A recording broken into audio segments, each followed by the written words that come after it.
Welcome back to Coin Story. This is episode 2, where I talk about the coins I have acquired through the years and just putting it on display. As you can see, today we are talking about the 2009 Ultra High Relief, I forget what they call this.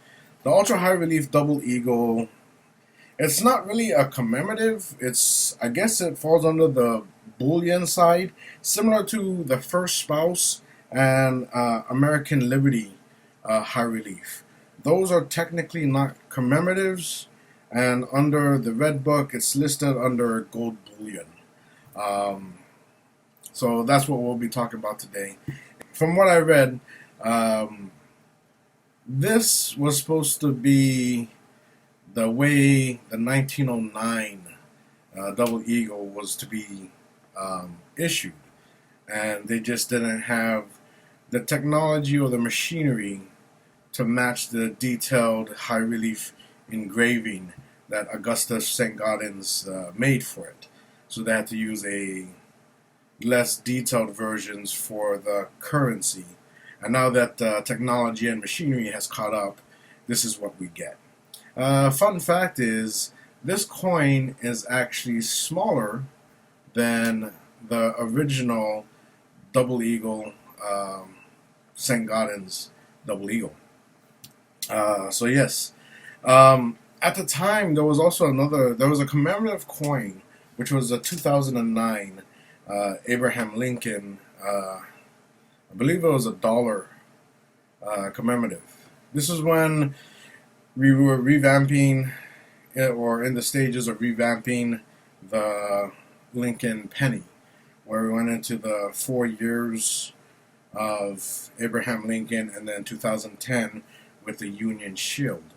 So I was gravitating more towards the $1 commemorative Abraham Lincoln silver coin. I knew about this when it was released, but the price tag for this was way beyond anything I could afford at the time, and I specifically saved money for this. So 2009, I started saving money for this coin. I purchased this coin on July 17th, 2019. 10 years later, the coin value has not really depreciated, and it hasn't really increased. The mintage for this is just shy of 115,000 coins minted. It's 114 and some change, close to 115,000. I think the market for this will kind of stay the same for a long time, unless gold dips. If gold dips or rises, it will follow the trend. Because in July of 2019, gold was slightly lower. So I was able to purchase this coin for $1,695. And we didn't have the e-commerce taxes back then. Now we do. So you can expect to pay a higher premium off of what it is currently being listed as. I think it's 17,000 and some change. So it is getting quite pricey, and it was hard to save. I still continue to purchase relatively cheaper coins and throwing 10, 20 bucks here on the side.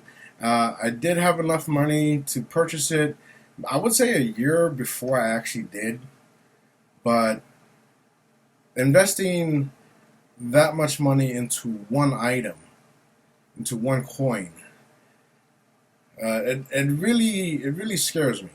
So it took a lot of willpower, a lot of thinking to really commit to this coin. And then I got the coin. I do enjoy it.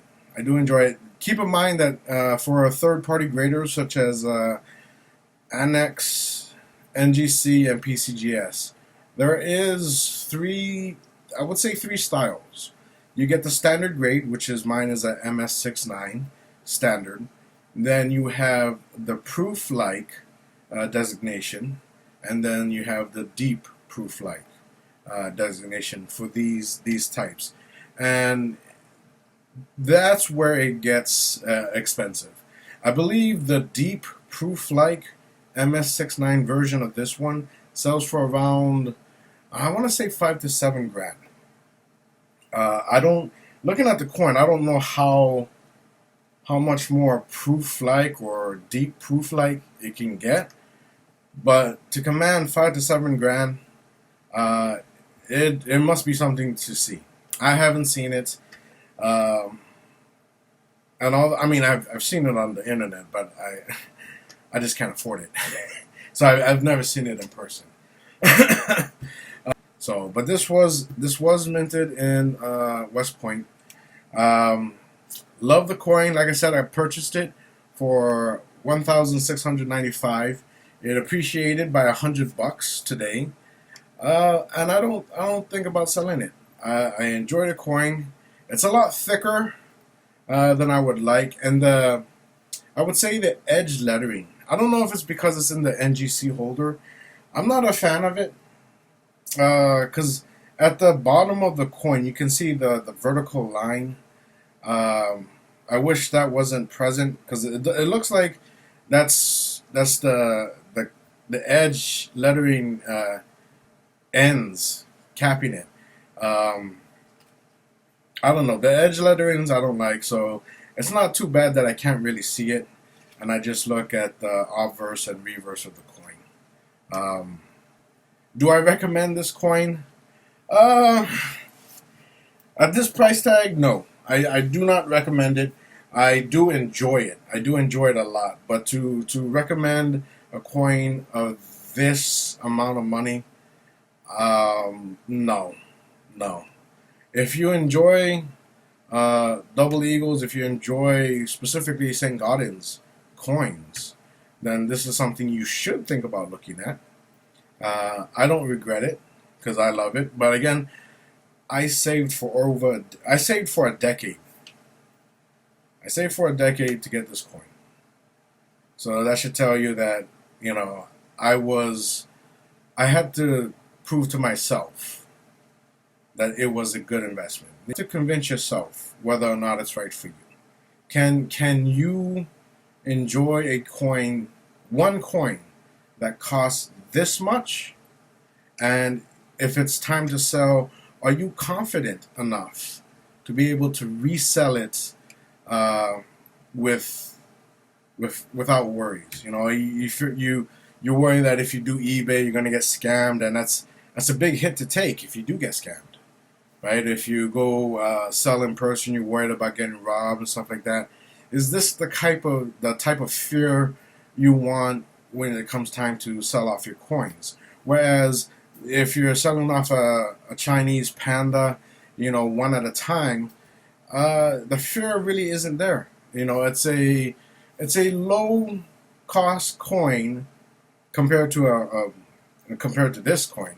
You're looking at a $30 to $100 coin versus a $1,600 to $1,700 coin kind of thing. So the fear of losing a silver coin is not as high as this one right here kind of thing. So if you're not confident in your abilities to resell high ticket items, I would say hold off until you get the confidence, and hopefully you can enjoy the ultra high relief. And that's my story with the 2009 ultra high relief silver gold eagle. Oh, fun fact is, I didn't realize what high relief meant. I thought it was a polishing standard. But in case you were unaware, high relief just means that the detail of the coin is higher than standard coins kind of thing. So think of it like a medal. You know how the medal It has when the picture of the picture on the metal is raised and bumpy. That's high relief. That's all that is. So it's the way they stamp it. That's why if you look at the 1921 peace dollar, I believe the 1921 peace dollar, all of those are high relief. And you can get a P1 1921 high relief peace dollar. Even though the thing is worn down, the relief is gone. But because it was minted as high relief, it will maintain its high release designation. So I just thought that was funny. I thought it was a quality like proof like or deep mirror proof like. But high relief is basically a method of minting similar to enhanced reverse proof or special mint states and stuff like that. Regardless of the grade, whether it's worn or near perfect, it will maintain that status of enhanced reverse proof like or mint state.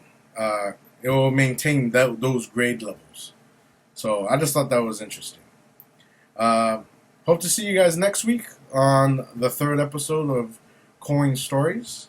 Until then, see ya.